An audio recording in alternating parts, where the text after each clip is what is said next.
kelanjutan. Untuk memastikan keadilan dan kepentingan rakyat terpelihara seperti mana mandat yang diberikan kepada kami selaku badan legislatif dan juga penggubal undang-undang negara, maka kita telah kemukakan 8 cadangan awal sebelum ini, iaitu pertama yang berkaitan dengan pemisahan kuasa antara peguam negara dan pendakwa raya, yang kedua pindaan kepada Akta Perlindungan Pemberi Maklumat 2010, yang ketiga pindaan kepada Akta SPRM 2009, yang keempat reformasi parlimen melalui Akta Perkhidmatan Parlimen, yang kelima ialah pindaan kepada Akta Suruhanjaya Kehakiman 2009, yang keenam penggubalan Akta Perolehan, yang ketujuh penggubalan Akta Pendanaan Politik, dan yang ke-8 ialah pelaksanaan penuh Pelan Anti Rasuah Nasional. Pada ketika itu 8 yang telah kita kemukakan sebagai cadangan awal.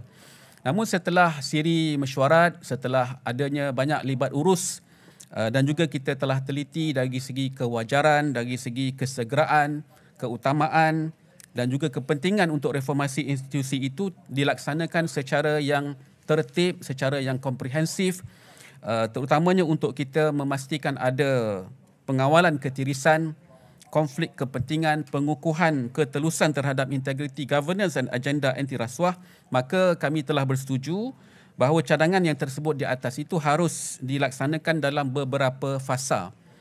Dan fokus pada fasa pertama ini harus ditumpukan kepada, pertama ialah pemisahan kuasa antara peguam negara dan pendakwa raya, kedua pindaan kepada Akta Perlindungan Pemberi Maklumat 2009, ketiga reformasi parlimen melalui Akta Perkhidmatan Parlimen, dan keempat penggubalan Akta Kebebasan Maklumat. Jadi kalau lihat kepada senarai ini, makanya ianya agak pendek, tetapi itu tidak mengurangkan sedikit pun dari segi fokus kita juga kepada perkara-perkara yang lain. Sebab kesemua ini yang kita telah pun kemukakan dan kami bincangkan adalah terus berkait dan ada kaitan rapat dengan isu-isu integriti, governance, anti rasuah. Jadi maknanya salah satu tu dia ada kena-mengena antara satu sama lain. Namun kita faham setelah kita adakan libat urus, kita jumpa dengan pelbagai pihak, dengan jawatan kuasa pilihan khas, maka kita faham bahawa ini adalah perkara-perkara yang sekarang 4 perkara-perkara ini yang kita faham dan lihat sedar ini boleh dilaksanakan. Konsep Akta Kebebasan Maklumat ini actually adalah berkaitan dengan transparansi dan juga accountability. Di mana apabila kita memperjuangkan tentang kebebasan bersuara, selain daripada kita perlu membenarkan semua untuk ada hak untuk bersuara, tetapi pada masa yang sama kita juga perlu beri ruang yang seluas-luasnya untuk mereka mendapat maklumat yang mereka perlu tahu, berhak untuk tahu, supaya mereka dapat maklumat yang detail, barulah mereka boleh bersuara dengan lebih sempurna. Jadi dalam hal ini untuk maklumat, sebenarnya pada awalnya APPG ini tidak memfokus kepada Akta Kebebasan Maklumat.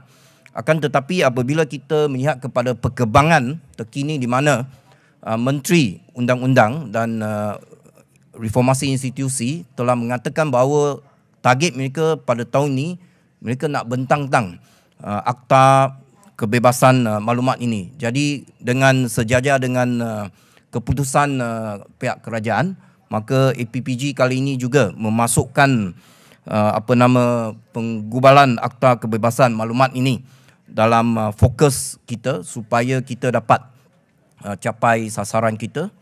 Dan di sini saya ingin menekankan bahawa APPG percaya bahawa dengan memperluaskan saluran komunikasi kepada rakyat adalah satu fundamental dan asasi dalam demokrasi. Jadi sektor awam bukan saja tidak boleh menyimpan maklumat untuk kepentingan mereka sendiri, tetapi ia juga adalah satu amalan untuk dilaksanakan kepada kepentingan awam itu sendiri. Maka sudah pasti jika terdapat ketidakseimbangan dalam aliran maklumat yang berlaku, akan menyumbang kepada ketidakseimbangan dalam hubungan kuasa antara rakyat dan kerajaan, dan turut ianya akan mempengaruhi keupayaan rakyat untuk mengawal selia institusi-institusi kerajaan secara terbuka dan berkesan. Itu ringkasan daripada saya berkaitan dengan penggubalan Akta Kebebasan Maklumat. Untuk maklumat, di Australia mereka dah laksanakan akta ini pada tahun 1982, iaitu 42 tahun yang lepas.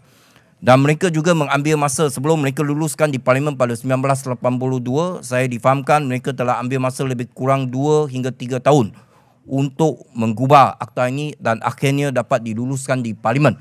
Dan selepas lulus di Parlimen, mereka juga ambil lebih kurang 2 hingga 3 tahun untuk mereka laksanakan dengan sepenuhnya di Australia. Jadi saya harap supaya rakyat faham, ya, memang hasrat kerajaan inginkan reformasi institusi, tetapi kadang-kadang kita perlukan sedikit masa supaya kita dapat capai sasaran kita dengan sepenuhnya. Dengan itu sekian, terima kasih.